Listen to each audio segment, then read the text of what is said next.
Hi, everyone. Your culture and your business, I believe, can scale through empowering employees to do their job no matter where your workers are located. And at Expium, we call this enablement. My name is Bryan Darr. I'm the director of enablement at Expium, which is a proud Valiantis company. And Expium is a yay. Expium is a platinum solution partner with Atlassian, so is Valiantis. And as the director of enablement, I manage our onboarding and our enablement processes, not only with new employees, but with seasoned team members looking to broaden their skill sets. By affirming our culture and our values, and by continuing to invest in people throughout their time with us, our team members are able to work autonomously, and our clients are genuinely amazed at the speed and amount of value that we deliver. Today, I'm going to teach you about how a growing company succeeds through empowering employees. Hey. But first, I want to let you know the culture that we're starting with when I talk about all of this enablement and culture. From the beginning, our company has focused on people. And I know, to quote Atlassian, this sounds like bullshit, but let me give you some examples. We believe in psychological safety. We talk about that on day one. I would say like within the first 3 hours of being in the company. And we don't overharp it. We just want to say, hey, it's okay. You can make mistakes here. For example, all of our lead meetings led by that gentleman always start with, how you doing? What's going well this week? To support that, a comfortable work environment is extremely important. One of the ways that we've built that is through shared team lunches. Lunch for us is a pretty sacred thing. They've always been free, which I really appreciate, and all of us hold the lunch hour whenever we can to hang out and socialize in a delightful mix of professional and personal. And that has created a very close-knit community within our company. Now, I do realize I'm talking to a world that's largely remote, and I do know that there are things that you can do to support that in your companies as well. We also believe in providing high-quality equipment and continuing education. No justification needed. If you need it, you just fill out a form, it's auto-approved, and you receive it, which I think is wonderful. And lastly, we also onboard live on day one with everyone's equipment and systems access ready to go. So there's an underlying set of values that drives that culture that I just described. Number one, add value all the time. If you're familiar with Glengarry, Glen Ross, and you know ABC, always be closing, for us it's ABAV, always be adding value. I like it, yeah. Number two, do the right thing for your clients. And number three, protect and value your people, which in my opinion is really just number two, but focused internally. These values, though, they start at hiring, where we carefully look for the following. We want to know before you join our company, are you a skilled communicator? Are you collaborative? Are you empathetic?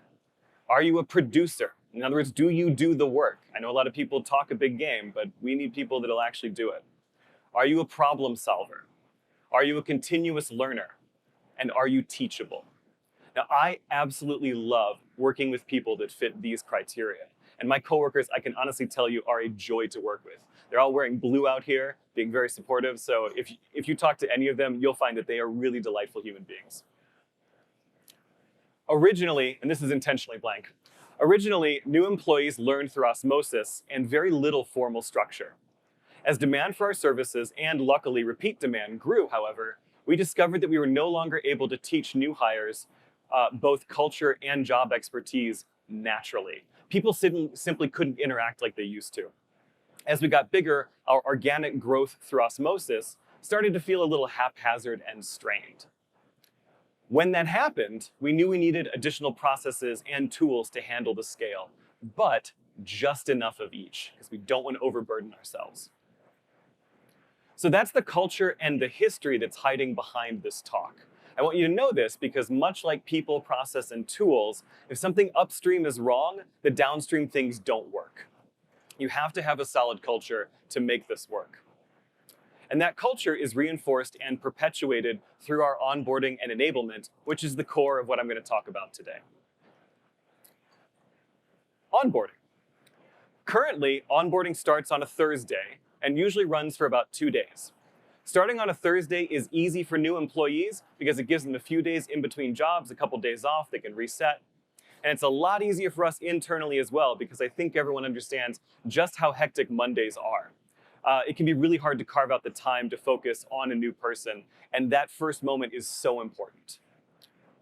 The content of our onboarding sessions for those 2 days involves a combination of leadership and HR welcoming the new employees and introducing company history and policies, but also processes and tools. I want to emphasize that. It's not just about compliance. It's about things like the aforementioned psychological safety. We teach people how to manage their email, or at least some options for it. We teach them how to hold more effective meetings. We teach them how to manage notification fatigue and how to use their laptops.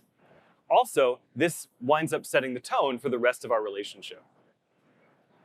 Every time we do these sessions, we update our notes based on what we learned and anything that has changed since the last time we hired someone.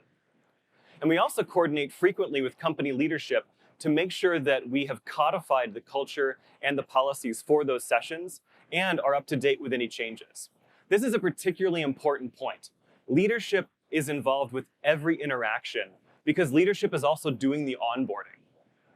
Basically, a senior leader from the company comes in and welcomes the person and spends about 6 hours with them on their first 2 days. This all evolved over time, of course, and eventually it turned into what we do, 4 to 6 hours of interactive onboarding with each new employee cohort, which is still taught by senior company leaders. So that's onboarding. Let's talk about enablement. Now that somebody's in the door and ready to learn, which is the whole point of onboarding, once they're in the company, we want to start helping them grow in their profession. And we do that through what we call our enablement program, which consists of 3 phases. Number 1, adding value to clients. Number 2, continuous learning after you're working on a team. And number 3, leadership training. These are actually very loosely defined. I know that people look at this and are like, well, wait, some things in box 2 might fit in box 3. We define them loosely because everybody grows differently, and this helps us broadly just slice up, all right, they're ready to go with a client, and now they're evolving into a leader. Phase 1, adding value to clients, is all about being able to start on a team ready to add value. And it involves learning industry background, hard skills, and best practices. We use a combination of flipped classrooms, reading, and discussions in this phase. Flipped classrooms, if you haven't heard of them, is a teaching method in schools where students watch lectures at home, and then they come into class to work with the teacher on exercises. In our world, this means that employees watch technical videos at work, not at home. They do hands-on exercises based on that content, and then they finish with recorded videos demonstrating their work, which is then reviewed by a mentor. They're also encouraged to learn and work together in a cohort on these tasks because we all work better together, and we want to reinforce that as early as possible. All of that takes about 2 to 3 months, which is a considerable investment of time, but people are worth investing in. Thanks. Phase 2, continuous learning, is all about building confidence, expanding expertise, and team integration. So that phase involves book clubs, deep dives into technical and soft skills, team building activities. Wade takes people rock climbing if they're in St. Louis. We do an online Dungeons and Dragons cohort, anything to get people interacting in new and fun ways. And this phase is taught in cohorts, just like the first one, by an ever-growing group of company leaders. Phase 3, leadership training, is all about building those company leaders who will then, in turn around and empower the next cohort.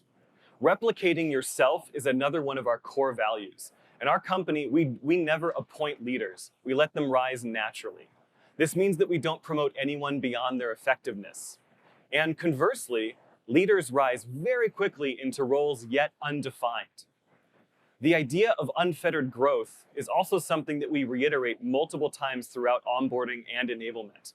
For example, I only recently got my title like a couple months ago, but I've been doing this work for about 4 to 5 years.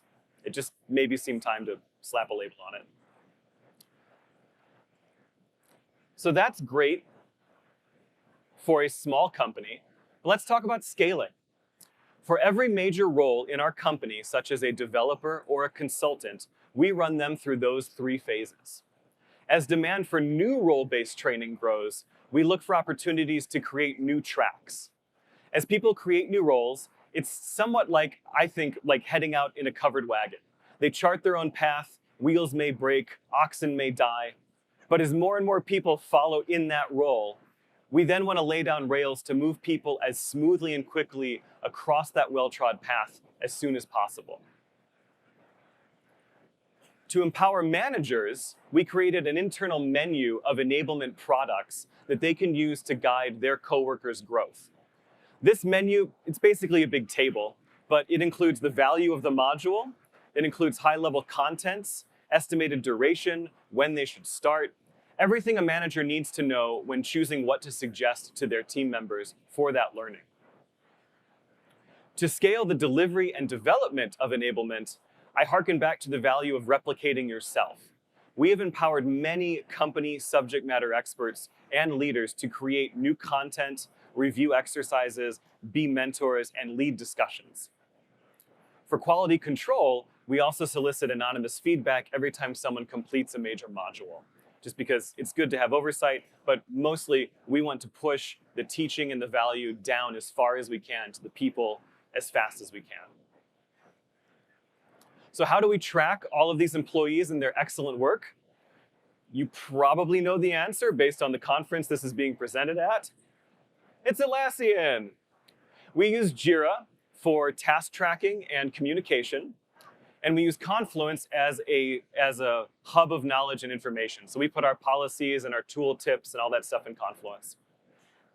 This overall system gives transparency and, most importantly, reinforces our communicative culture. Everything you've come to love about the Atlassian products really reflects in this system, open transparency. This transparency also helps us sometimes more quickly identify when someone is not a good fit, so we can help them move on to their next big adventure sooner. So now I'd like to talk about the success of these efforts. Everyone we onboard, I'm not kidding, says that they've never had so much care or attention given to them in the first few days, as we can see by this quote from Carl. And additionally, people find enablement to be very empowering, as is described by Sarah. Before enablement, we would see team members passing their first Atlassian certifications anywhere between 6 to 8 months. That was in the organic osmosis phase. That was all through on-the-job learning, random interactions. Thanks to our enablement program and the tracks that we laid down from everything I just described to you, now our team members pass their first certification within 3 months, and their second within 5, and we're getting close to 4. So that's very exciting for us as well. This also means that every one of our consultants is an Atlassian certified expert, professional. I've got to say that this success is not just good for our coworkers and us internally, our clients feel the results too.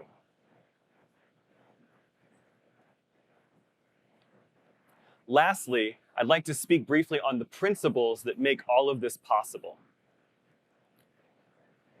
We want to enable our employees to provide value. To meet that goal, we invest in people, and a lot up front. To ensure a good first impression, we always onboard live.